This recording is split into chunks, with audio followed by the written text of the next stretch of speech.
पूज्य संत भागीरथी महाराज श्री गुरु कृपा सेवा संस्थान बेलतोरड़ी नागपुर के अध्यक्ष हैं। आप विश्व हिंदू परिषद के राष्ट्रीय सलाहकार भी हैं। नागपुर एवं विदर्भ के अनेक गांवों में संपर्क कर धर्मांतरण हुए हिंदू धर्म बंधुओं को संबोधित कर उनकी घर वापसी के लिए आप अविरत कार्यरत हैं। प्रतिवर्ष आश्रम में समरसता यज्ञ का भव्य आयोजन कर आप सभी धर्म बंधुओं को संगठित करने का प्रयास करते हैं। आप पूज्य संत श्री राम ज्ञानीदास महाराज जी के गुरु बंधु हैं। मैं आपके चरणों में प्रार्थना करता हूँ कि आप हमें धर्मांतरित हिंदुओं के घर वापसी के प्रयास इस विषय पर मार्गदर्शन करें। भारत माता की जय, भारतीय संस्कृति की जय, सत्य सनातन हिंदू धर्म की जय। अनंत कोटि ब्रह्मांड नायक भगवान मर्यादा पुरुषोत्तम प्रभु श्री रामचंद्र जी को हम प्रणाम करते हैं। लीला पुरुषोत्तम धर्म की स्थापना करने वाले भगवान श्री कृष्ण चंद्र जी को भी प्रणाम करते हैं। परम पूज्य प्रातः स्मरणीय परब्रह्म जयंत डॉक्टर अठोले जी हिंदू राष्ट्र के लिए, धर्म जागरण के लिए, हिंदू बंधुओं को एकत्रित करने के लिए एकम सत्भिप्राय बहुधा वदंती एकता अखंडता की प्रेरणा देने वाले परम पूज्य श्री गुरु जी को हम प्रणाम करते हुए डॉक्टर चारुदत्त सदगुरु जी आपको भी बहुत बहुत प्रणाम करते हैं। मंच पर विराजमान सभी संतों को हम प्रणाम करते हैं। देशभक्त, राष्ट्रभक्त, गोभक्त, हरिभक्त आप सभी को बहुत बहुत अभिनंदन भावपूर्वक प्रणाम करते हैं। सदगुरुदेव जी की जैसी प्रेरणा होती है, ईश्वर की जैसी प्रेरणा होती जो करवाते हैं, सो थोड़े बहुत एक निमित्त बन करके उस कार्यरत में हूँ। 2012 में प्रयाग में महाकुंभ हुआ। उस वक्त सदगुरुदेव चारुदत्त जी से हमारी मुलाकात हुआ। वहाँ अनेक हमारी संस्कृति, हमारे हिंदू बंधु के बारे में हमने विचार विमर्श किए, बातचीत किए। मैंने वही पहले बार सुना हिंदू राष्ट्र की बातें, और कहीं न किसी संत से, न कहीं कोई संगठन से धर्म की रक्षा, गौ की रक्षा, मंदिर मठ की रक्षा, राष्ट्र की रक्षा, ये सभी बातें होते थे। भारतीय संस्कृति को धारण करके चलो, राम राज्य आना चाहिए, ये सभी बातें होते थे, लेकिन हिंदू राष्ट्र की चर्चा नहीं होते थे, ये मैं सुना नहीं था। फिर 2019 में यहाँ अधिवेशन के लिए आया। उस समय एक ऐसा कुछ चमत्कार हुआ, वो भी मैं कुछ बता दूं, मैं एक बताना चाहता हूँ। जैसे ही मैं यहाँ पर आया दीप प्रज्वलित के लिए, कुछ शक्ति प्रकाश में आकर के मेरे अंदर ऐसा समाया जैसा हुआ, ताकि उसके बाद मैं क्या बोला और कितने लोग हम यहाँ थे, ये मुझे कुछ सूझ नहीं रहा। उस वक्त कुछ पता ही नहीं चला। ऐसे यहाँ से कुछ प्रेरणा मिला, और ऐसे तो हम 2003 से घर वापसी धर्म जागरण की कार्य कर रहे हैं। तो इसमें एक बार 11 में, एक बार अभी 2-3 महीना पहले कुछ लोग आते हैं मेरे पास। आप ठीक है, सामाजिक समरसता का यज्ञ करते हैं, ये ठीक है। आप नवरात्रि का पर्व, महाशिवरात्रि, श्री कृष्ण जन्माष्टमी, जितने भी उत्सव मनाते हैं जो सनातन हिंदू धर्म में मनाया जाता है, ये ठीक है। लेकिन आप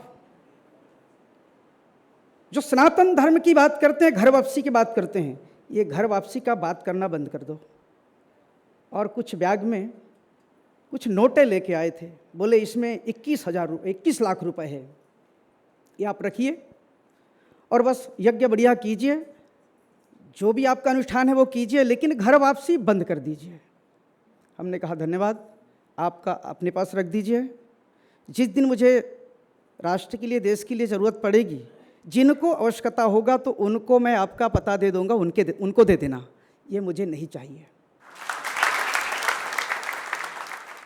उसके बाद में कुछ विरोध भी करने का प्रयास किया, हमारे अड़ोस पड़ोस के लोगों को भी भड़काने का, बहकाने का प्रयास किया कि इनकी जो कार्य है वो बंद हो जाना चाहिए, संगठन टूट जाना चाहिए, तोड़ने का भी प्रयास किया। तोड़ने का प्रयास करने वाले तो इतिहास में आप सबको पता है कि बहुत कोई हुए, कई प्रकार की तोड़ने का परंपरा है, पर जोड़ने का एक ही परंपरा है, सनातन शाश्वत धर्म को लेकर चलना, सत्य बोलना, मिथ्या वचन नहीं बोलना, दया धर्म का मूल है, दया करना, और अपनों से कुछ कभी भूल से गलती हो जाए तो क्षमा करना, और अपनों को हिंदू भाई बंधुओं से कभी चूक हो जाता है, कभी कभी तो हम उसे तिरस्कार कर देते हैं, उसकी अनादर कर देते हैं, और वहाँ उनको सम्मान मिल जाता है तो वो धर्मांतरण हो जाता है।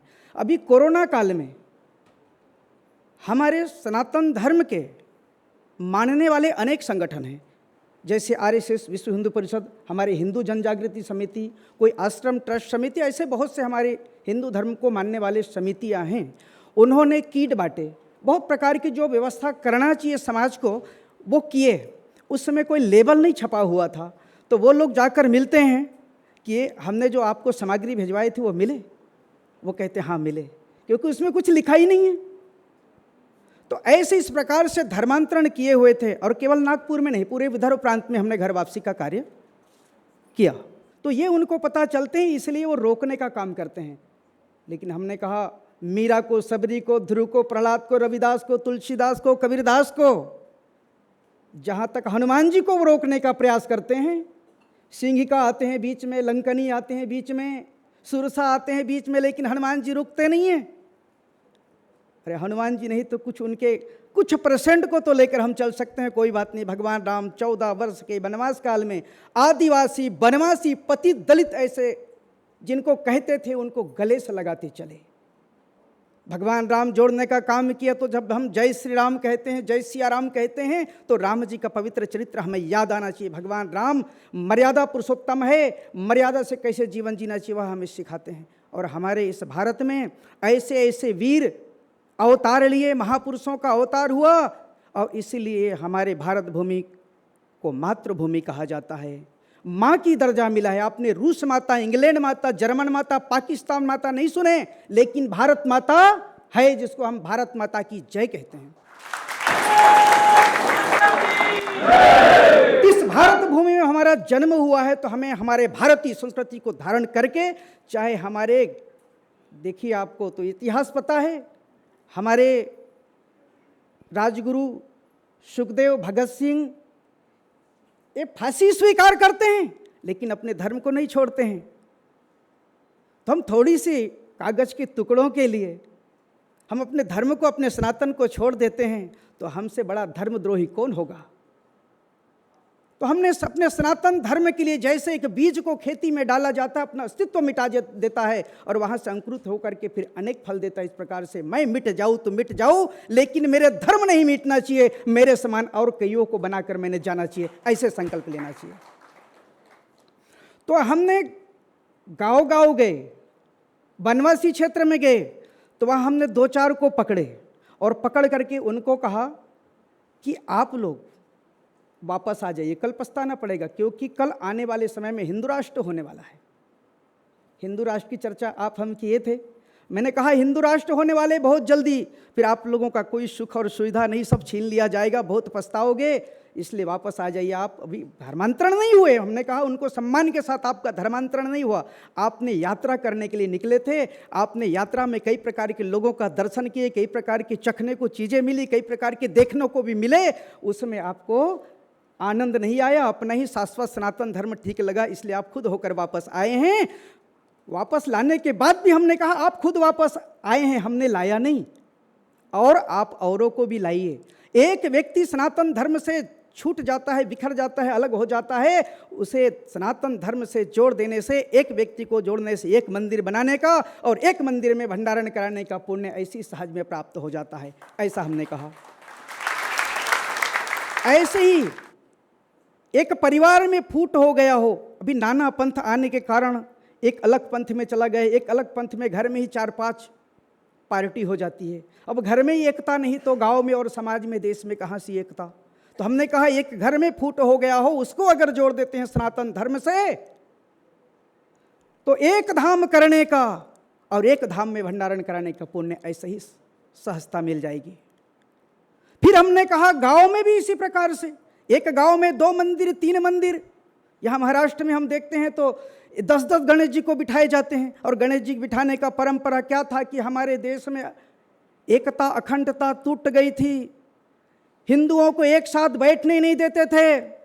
उस समय श्री लोकमान्य तिलक जी ने विचार किया कि बस एक ही उपाय है, कोई सत्संग किया जाए, कीर्तन किया जाए, भजन किया जाए, उसी के माध्यम से हम समाज को जोड़ सकते हैं। तो गणेश जी की स्थापना पहले प्रारंभ हुआ महाराष्ट्र में और धीरे धीरे करके पूरे देश में फैल गया।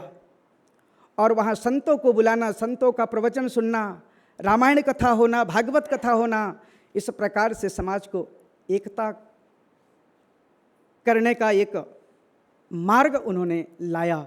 और आज 4 गणपति 10 गणपति गणेश जी बैठते हैं एक दूसरे के आमने सामने, भोंगा बांध देते हैं और ये तेरे गणपति, ये मेरे गणपति, ये तेरे दुर्गा और ये मेरे दुर्गा, ये तुम्हारी मंदिर और ये हमारी मंदिर, भगवान का नाम तो भूल गया, तेरी मेरी हमारी तुम्हारी में हम सब हिंदू बट रहे हैं।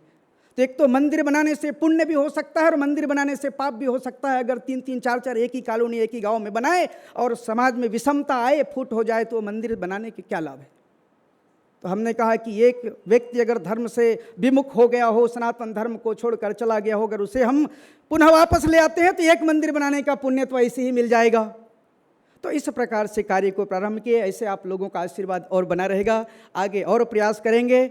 मैं कुछ नहीं, बस ईश्वर तेरा तुझको अर्पण, क्या लागे मेरा, मेरा मुझ में कुछ नहीं, प्रभु सब कुछ है तेरा। ऐसे ही सिया राम मैं सब जग जानी करहूँ प्रणाम, जोरी जुग पानी। ईश्वर आप सबके अंदर उसी ईश्वर भक्ति और शक्ति ज्ञान वैराग्य को मैं प्रणाम करते अपनी वाणी को विराम देता हूँ। सिया बलरामचंद्र की जय। ओम शांति।